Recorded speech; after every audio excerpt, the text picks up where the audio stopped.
First numerical को read कीजिए। First numerical आपका है 2 fix point charges plus 4e and plus e units are separated by distance a where should the third point charge be placed for it to be in equilibrium।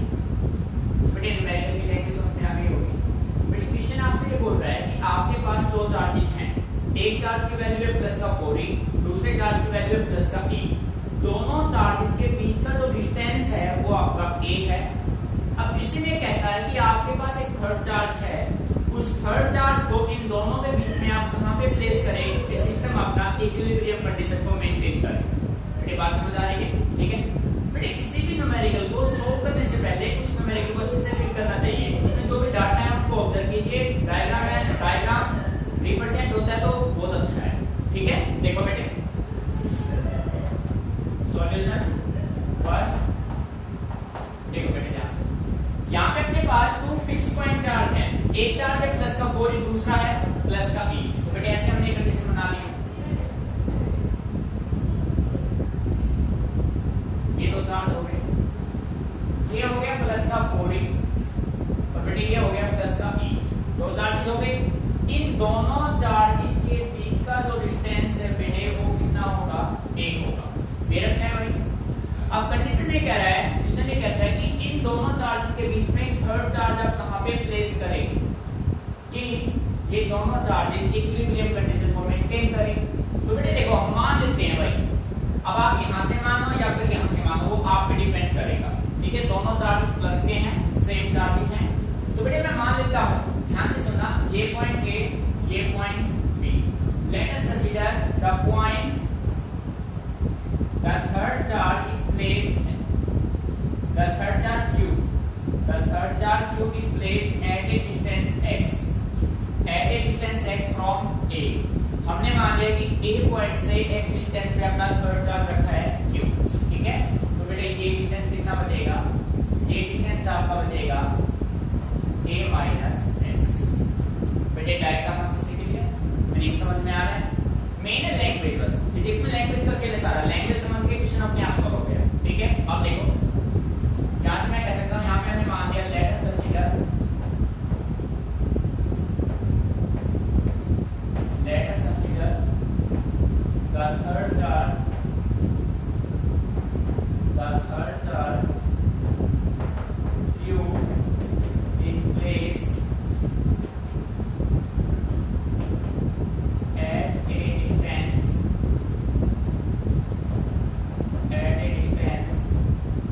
x from plus 4।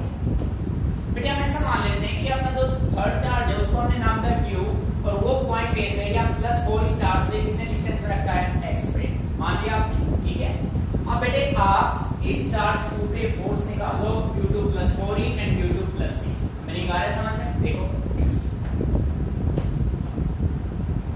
Force on q q2 plus 4e। ठीक है बेटे, plus 4e से जो force होगा वो आपका होगा Fa is equal to, इसको मैं नाम दे दिया F1, F1 नाम दे देता हूं। ठीक है, तो ये आपका होगा 4e into q upon 4 pi epsilon naught r square. बेटे r की वैल्यू क्या है, x। बेटे मीनिंग आया समझ में कैसे है? भाई कूलम्ब्स लॉ कहता है q1 by q1 q2 upon 4 pi epsilon naught r square. तो बेटे r की वैल्यू क्या है, x। ठीक है, सिमिलर वे में फोर्स ऑन q q2, अब किसके वजह से देखेंगे भाई, प्लस e।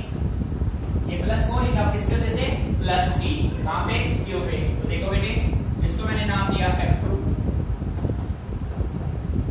ये हो जाएगा e into q upon 4 pi epsilon naught और बेटे डिस्टेंस कितना है, a माइनस x का स्क्वायर। मुझे मेरी बात है समझ में? ठीक है, आपने पॉइंट, इस पॉइंट पे, इस q चार्ज पे फोर्स फाइंड आउट किया प्लस 4e की वजह से और प्लस e की वजह से।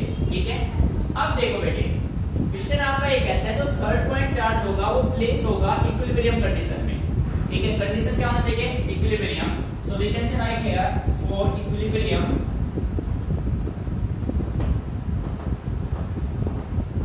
Equilibrium the two forces must be equal. F1 किसके बराबर हो जाएगा बेटे? F2 के इक्वल हो जाएगा, दोनों के इक्वल रख दो आप।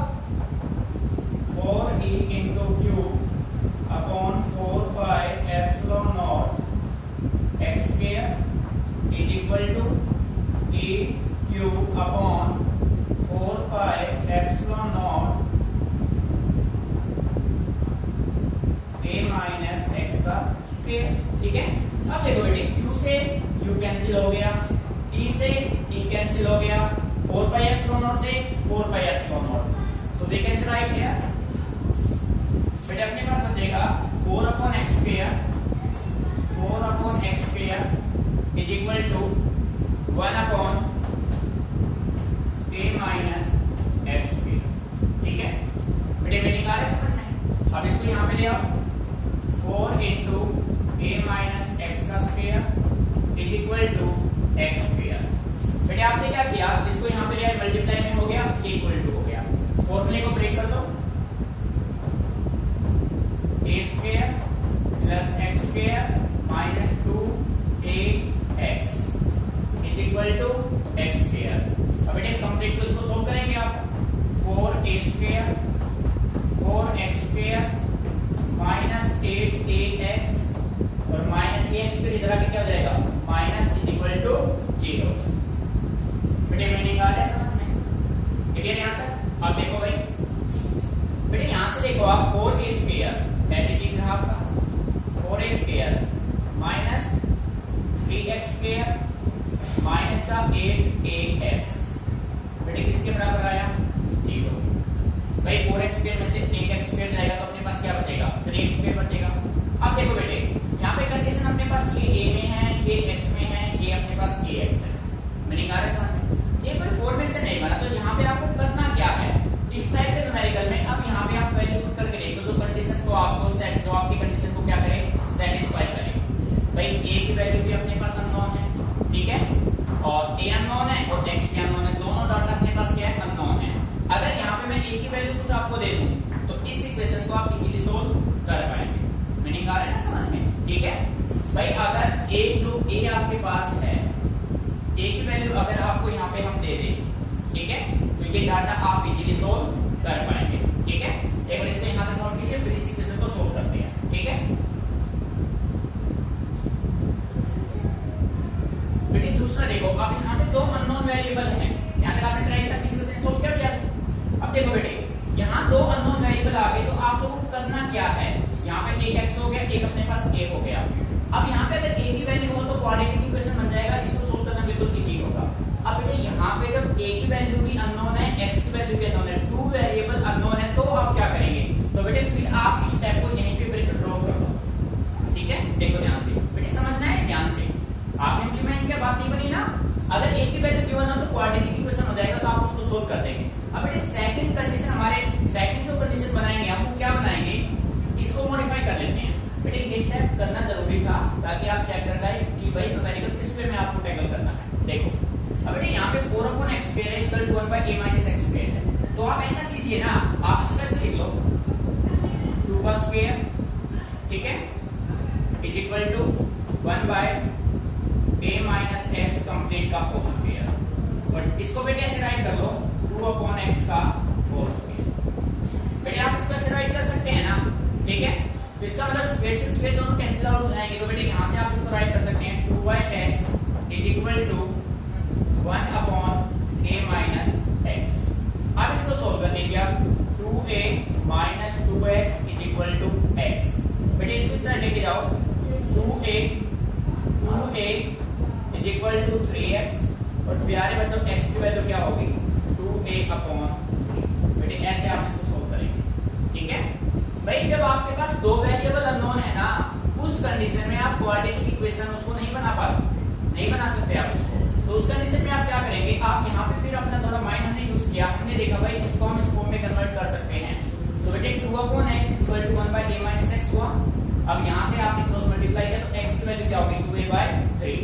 It means the third charge is placed at A distance 2a by 3 from +4। ठीक है, यहाँ से कितने डिस्टेंस पे, 2a by 3, that is your required result. तो बेटे इस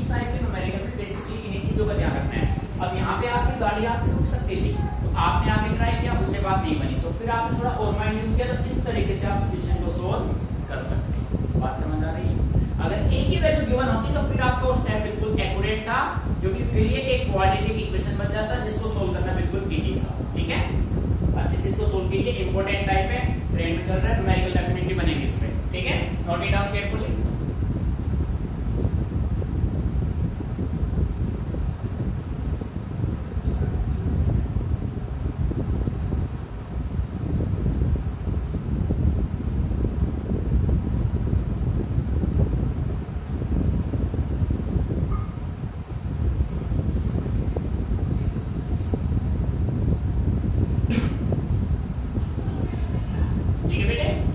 अब मैं रफ कर रहा हूं बेटे, इस टाइप को अच्छे से ऑब्जर्व करना है। इससे रिलेटेड जो भी न्यूमेरिकल्स हैं आप उनको इंप्लीमेंट कीजिए, कोई भी प्रॉब्लम आती है तो आप मेरे से डिस्कस कीजिए। ठीक है, देखो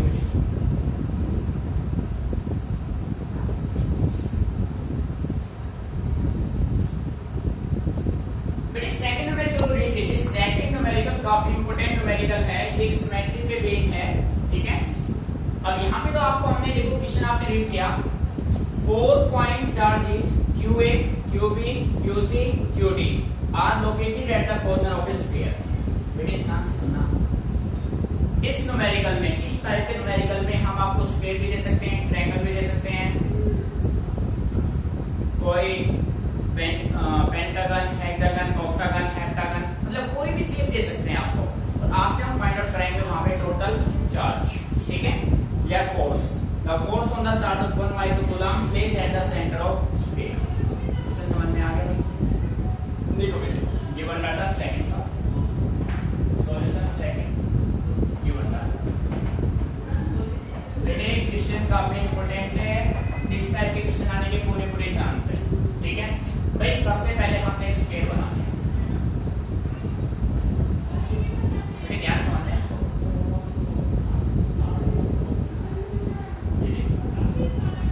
भाई ये आपने एक स्क्वायर ले लिया जिसको आपने नाम दिया A, B, C, D। बेटे ध्यान से समझना है, शेप कुछ भी हो सकता है, चाहे स्क्वायर हो सकता है, ट्रायंगल हो सकता है, हेक्सागन, हेप्टा, ऑक्टा, पेंटागन, कुछ भी हो सकता है, पॉलीगन, कोई भी पॉलीगन हो सकता है।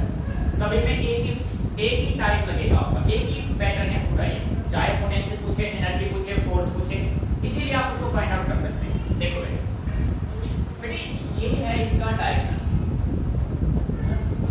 ये है इसका डायगोनल, निकाले समझ में? हो गया डायगोनल। ठीक है, ये हो गया सेंटर ऑफ स्फीयर, इस स्फीयर का सेंटर हो गया ना भाई। अब देखो बेटे, ये जो साइड है ना, हर एक साइड पे कितना दे रखा है, 10 सेंटीमीटर, 10 सेंटीमीटर, 10 सेंटीमीटर, और ये भी कितना है भाई, 10 सेंटीमीटर। ठीक है बेटे, QA की वैल्यू क्या है, 2 माइक्रोकूलम, QC की वैल्यू क्या है, 2 माइक्रोकूलम, माइनस का 5 माइक्रोकूलम, माइनस का 5 माइक्रोकूलम। मींस जो चार्ज A पे वही C पे है, जो B पे है वही D पे है। बात समझ आ रही? और सेंटर पे कितना चार्ज है, 1 माइक्रोकूलम। ठीक है बेटे, सेंटर ऑफ स्क्वायर हो गया।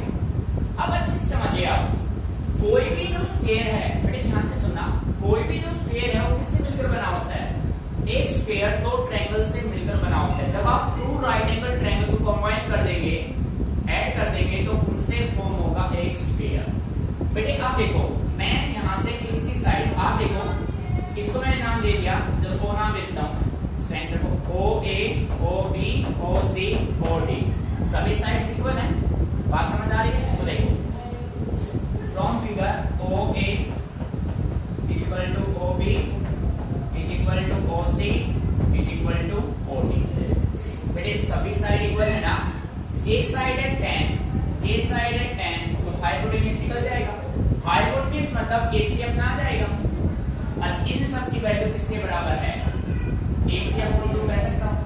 आप इसको AC अपॉन 2 भी कह सकते हो या BD अपॉन 2 भी कह सकते हो, बात तो एक ही है भाई। AC का हाफ होगा ना, आप देखो इन ट्रायंगल ABC, बेटे ध्यान से सुनना, in triangle ABC B C, triangle ABC में AC स्क्वायर इसके बराबर होगा बेटे AB square plus BC square. So we can say right here AC is equal to under root 10 का स्क्वायर प्लस 10 का स्क्वायर। सो बेटे यहां से AC अपने पास हो जाएगा अंडर रूट 200 और अंडर रूट 200 को आप राइट करेंगे 10 रूट 2। ठीक है बेटे, मीनिंग समझ में आ रहा है। अब अपने पास OA, OB, OC, OD AC by 2 है, 10 रूट 2 बाई क्या होगा 2। सो बेटे इन सभी की वैल्यू क्या जाएगी 5 रूट। बेटे मीनिंग आ गई समझ में भाई, OC, OA, OB, OC, OD सभी की वैल्यू क्या होगी 5 रूट 2 हो जाएगा। मीनिंग समझ में आ गया। और बेटे ये है अपना सेंटीमीटर में, तो इसको कर देंगे 10 की पावर माइनस 2 और ये किस में जाएगा मीटर। ये सेंटीमीटर में था और सेंटीमीटर को किस में कन्वर्ट कर दिया आपने मीटर में। तो बच्चा कैसे 10 की पावर माइनस 2 क्यों आया। सो बेटे ये डाटा था सेंटीमीटर में और मीटर में कन्वर्ट करने के किससे मल्टीप्लाई किया 10 की पावर माइनस 2 से। मीनिंग यहां तक क्लियर। अब देखो बेटे हमें फोर्स निकालना है OB due to A, due to B, due to C, due to D। ध्यान से सुनना भाई, ये फोर्स एक्ट करेगा, ठीक है, ये फोर्स एक्ट करेगा, ये एक्ट करेगा, ये एक्ट करेगा, ये एक्ट करेगा, ये कंडीशन बनाएगा। अरे हाँ या ना बेटे, यहाँ पे मैंने राइट किया force on 1 microcoulomb due to QA। बेटे 1 माइक्रोकूलम पे मैंने फोर्स कैलकुलेट किया किसकी वजह से, A की वजह से। ठीक है, सो इसको मैंने नाम दिया FOA। ध्यान से सुना भाई, O पे फोर्स निकाला A की वजह से, फिर निकालेंगे B की वजह से, फिर निकालेंगे C की वजह से, फिर निकालेंगे D की वजह से। FOA की वैल्यू क्या होगी भाई, ये अपने पास होगा 2 माइक्रोकूलम। भाई यहाँ पे कितना है 2 इंटू 10 की पावर माइनस 6 इंटू 1 इंटू 10 की power minus 6 divided by 4 by epsilon not. ठीक है बेटे, या इसको पूरे की वैल्यू कर देता हूँ 9 इंटू 10 की पावर 9, 2 इंटू 10 की पावर माइनस 6, 1 इंटू 10 की power minus 6 by R square. तो बेटे आर की वैल्यू क्या है, आर है आपका 5 रूट 2 इंटू 10 की पावर माइनस 2 को क्या करना है स्क्वायर। बेटे जो भी रिजल्ट आया इसको सोल्व मत करो, यही रख दो, बिल्कुल कोई प्रॉब्लम ही नहीं है। डाटा सोल्व मत करो, एज इट इज रखो, बिल्कुल एज इट इज। ठीक है, ये किसके लॉन्ग है OA, अलोंग OA। सिमिलर हमने फोर्स फाइंड आउट किया, force on 1 microcoulomb due to QB। बेटे किससे निकालना है B की वजह से। ठीक है, तो यहां पे हो जाएगा FOB is equal to 9 into 10 की पावर 9 इंटू 5 इंटू 10 की पावर माइनस 6 इंटू 1 इंटू 10 की पावर माइनस 6 बाय डिस्टेंस बेटे सबका सेम है 5 रूट 2 इंटू 10 की पावर माइनस 2, तो उसका क्या हो जाएगा स्क्वायर।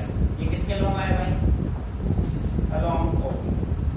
ठीक है, अब किसका निकालना है C का। Force on 1 microcoulomb due to QC। तो बेटे FOC क्या होगा, FOC is equal to 9 into 10 raised to power 9, 2 into 10 raised to power minus 6, 1 into 10 raised to power minus 6 divided by 5 root 2 10 raised to power minus 2। तो बेटे इसका क्या होगा square. ये किसके अलोंग होगा अलोंग OC। ठीक है, मैंने निकाला समझ में। सिमिलर बेटे किसका निकालो, ये देखो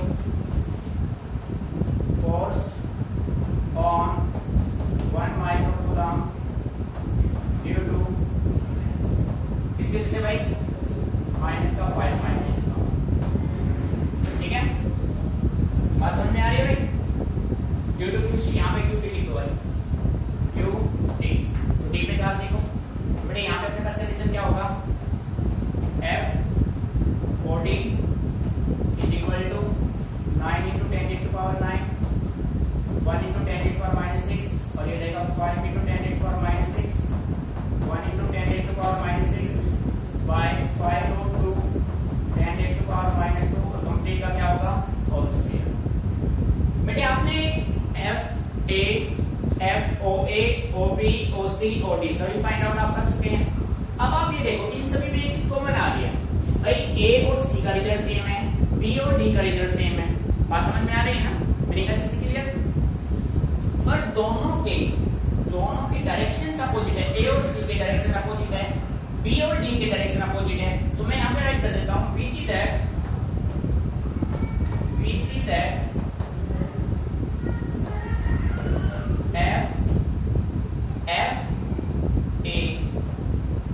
FOA इसके बराबर है माइनस FOC। बेटे FOA किसके इक्वल है, माइनस FOC, एंड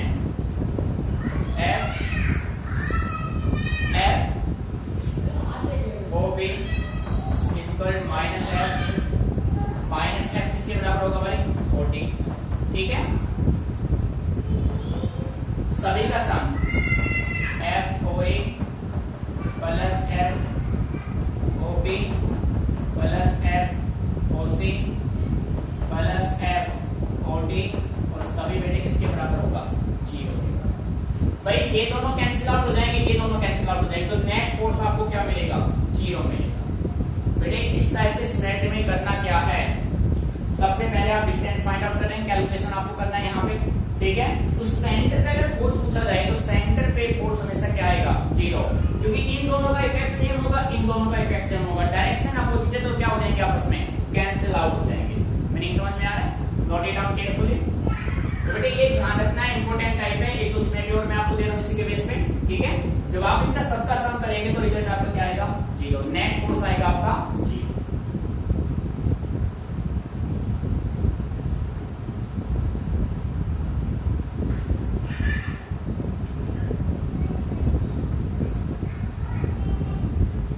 करना क्या था, हमें तो नेट फोर्स निकालना था सेंटर पे, तो OA का फोर्स OC दोनों इक्वल होंगे, बट डायरेक्शन अपोजिट है तो कैंसिल आउट, 0 हो गया। OB और OD दोनों के फोर्स का रिजल्ट सेम आएगा, डायरेक्शन अपोजिट, दोनों क्या हो जाएंगे, cancel. So FOA plus OB plus OC plus OD सभी का सब किसके बराबर आएगा, 0। So we can say that the net force on the centre of sphere is equal to 0। ठीक है, अब एक बेटे रख रहा हूं इसको,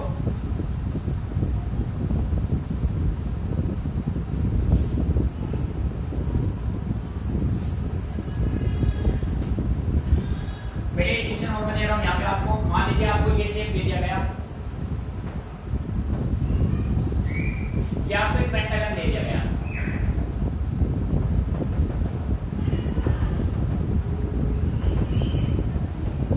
ये पेंटागन, ये इसका सेंटर, ये सेंटर, यहाँ पे कुछ चार्जेस रखे हुए हैं, ये मान लो QA है, QB है, QC है, QD है, QE है, तो इसका तो नेट चार्ज होगा ना, नेट चार्ज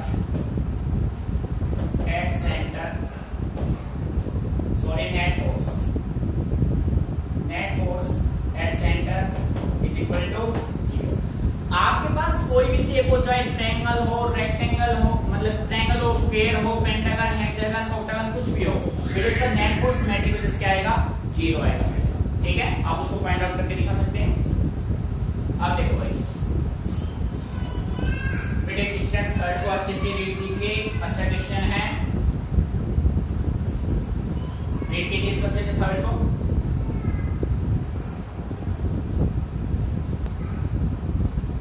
बेटे थर्ड वाले को अच्छे से रीड कीजिए। देखो भाई, अच्छा इंपॉर्टेंट क्वेश्चन है ये। Figure shows track of 3 charge particles in a uniform electrostatic field.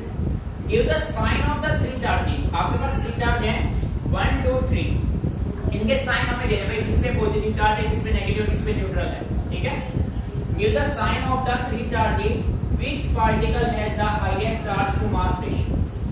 इन तीनों चार्ज में से किस किसका highest charge to mass ratio होगा। ठीक है, बड़े ध्यान से सॉल्यूशन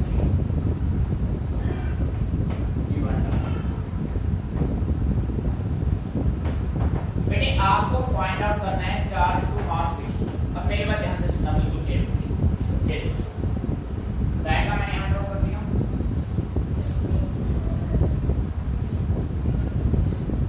भाई ये एक पॉजिटिव प्लेट है और ये एक नेगेटिव प्लेट है।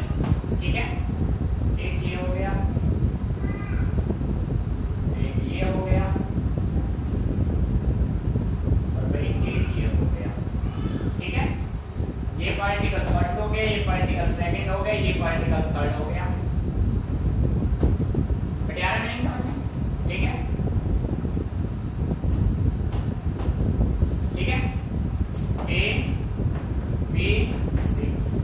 अब बेटे ध्यान से सुनो, जैसा कि आप सभी जानते हैं like charges repel each other, unlike charges attract each other. एक पॉजिटिव चार्ज नेगेटिव को अट्रैक्ट करता है, नेगेटिव पॉजिटिव। सही बात है, पॉजिटिव पॉजिटिव को रिपेल करेगा, नेगेटिव नेगेटिव को रिपेल करेगा। मीनिंग अच्छे समझ आ रहा है। अब आप डायग्राम से देखो भाई, पॉजिटिव चार्ज पार्टिकल किसकी तरफ बेंड होगा हमेशा, नेगेटिव की तरफ, और नेगेटिव किसकी तरफ जाएगा, पॉजिटिव की तरफ जाएगा। सही बात है ना। अब देखो बेटे, यहाँ पे जो पार्टिकल फर्स्ट और पार्टिकल सेकंड है बेटे, आप यहाँ पे राइट करेंगे as we know that a positive charge particle is always reflect towards या attract towards negative charge particle, negative plate, and the negative charge particle is attract towards positive plate. ठीक है, ये पॉजिटिव प्लेट है, ये negative plate है। बेटे particle 1 और 2 दोनों किसकी तरफ जा रहे हैं, पॉजिटिव प्लेट की तरफ। पार्टिकल 3 किसकी तरफ जा रहे हैं, नेगेटिव प्लेट की तरफ। It means the particle first and second contain positive negative charge and the particle 3 carry positive charge. Meaning आया समझ में। बेटे एक्सप्लेनेशन में क्या आपको राइट करना है, ध्यान से सुन लो। आप यहाँ पे राइट करेंगे as we know that a positive charge particle is always deflect towards या attract towards negative plate, and a negative charge particle is always deflect or attract towards positive plate. Negative होगा positive की तरफ, positive होगा negative की तरफ। Meaning क्या है समझ में। So from figure it is clear that particle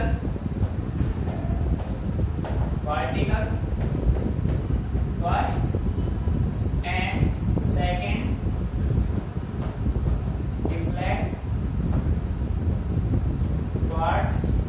किसकी तरफ रिफ्लेक्ट हो गए, towards positive plate, positive plate. So they carry negative charge. उनके पास क्या होगा भाई, उनके पास होगा नेगेटिव चार्ज। मीनिंग आगे समझे बेटे, पार्टिकल फर्स्ट और सेकंड किसकी तरफ रिफ्लेक्ट हो रहे हैं, पॉजिटिव प्लेट की तरफ। इसका मतलब इन दोनों के पास कैसा चार्ज है, इन दोनों के पास नेगेटिव चार्ज है। कैसा चार्ज है, नेगेटिव चार्ज। सिमिलर वे में आप देखो, पार्टिकल 3 किसकी तरफ रिफ्लेक्ट हुआ, नेगेटिव प्लेट की तरफ। इसका मतलब इस पे कैसा चार्ज है, पॉजिटिव चार्ज है। एच पार्टिकल 3 रिफ्लेक्ट टुवर्ड्स किसकी तरफ, negative plate. So it carry positive charge। बेटे आगे नहीं समझ में भाई, पार्टिकल 3 किसकी तरफ रिफ्लेक्शन दे रहा है, नेगेटिव प्लेट की तरफ। तो इसका चार्ज क्या होगा, पॉजिटिव। तीनों के चार्ज आइडेंटिफाई हो गए। मेरी कार्य समझ। अब हमें फाइंड आउट क्या करना है, इसके अलावा आपको फाइंड आउट करना है चार्ज टू मास रेशियो। बेटे ध्यान से सुनना। अब चार्ज टू मास रेशियो आपको निकालना है बेटे। जैसा कि आप सभी जानते हैं एज वी नो दैट, बेटे ध्यान से सुनना केयरफुली। भाई तीनों पार्टिकल के चार्ज आपने बता दिए कि भाई 1 और 2 पे नेगेटिव चार्ज है, 3 पे पॉजिटिव चार्ज है। अब हमें बताना है इस पार्टिकल का charge to mass ratio maximum है। As we know that H transverse reflection इन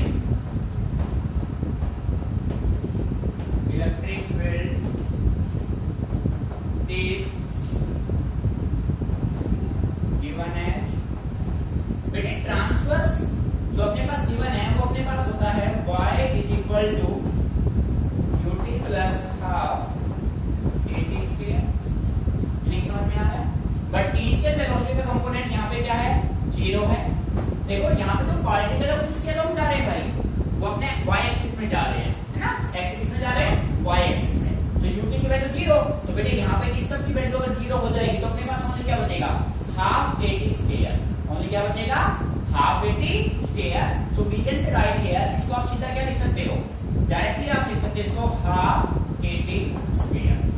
बेटी बात समझ में आ गई भाई, इसे वेलोसिटी का कंपोनेंट 0 था तो y डिस्प्लेसमेंट अपना क्या हो जाएगा 1/2 80 square. But we know that, but बेटी जैसा कि आप जानते हैं एक्सेलरेशन होता है फोर्स बाय मास। भाई एक्सेलरेशन क्या होता है, फोर्स बाय मास। ध्यान से सुना, एक्सेलरेशन होता है फोर्स बाय मास और फोर्स होता है चार्ज इनटू इलेक्ट्रिक फील्ड। बेटी आपने स्टडी किया है ना इलेक्ट्रिक फील्ड में, भाई एक्सेलरेशन हुआ फोर्स बाय मास और फोर्स आपका हो गया चार्ज इनटू फील्ड। तो मैं इसको मॉडिफाई कर दूं तो मैं इसको डायरेक्टली राइट कर सकता हूं QE बाय m। बेटी आगे समझ में, and we know that and time, बेटी स्पीड होता है distance by time, distance by time. So time क्या हो जाएगा, डिस्टेंस अपॉन स्पीड। बेटी यहां से दीजिए, इन दोनों वैल्यू को यहां पे पुट कर दीजिए। यहां पे जब आप पुट करेंगे तो y आपको क्या मिलेगा, y आपको मिलेगा हाफ एक value QE by m into t का square means x square upon u square. ठीक है, अब आपको तो चार्ज बाय मास का रेशियो चाहिए, तो बेटे सारे टर्म आप क्या मान लेंगे, कांस्टेंट मान लेंगे। So y directly proportional q by m। आ रहा है समझ में, ठीक है बेटे, मैंने यहां तक अच्छे से clear. It is obvious that from the figure से आपको साफ क्लियर हो रहा है कि ट्रांसवर्स डिफ्लेक्शन मैक्सिमम किसके लिए है, पार्टिकल 3। ट्रांसवर्स डिफ्लेक्शन पार्टिकल 3 के लिए मैक्सिमम है। So particle charge to mass ratio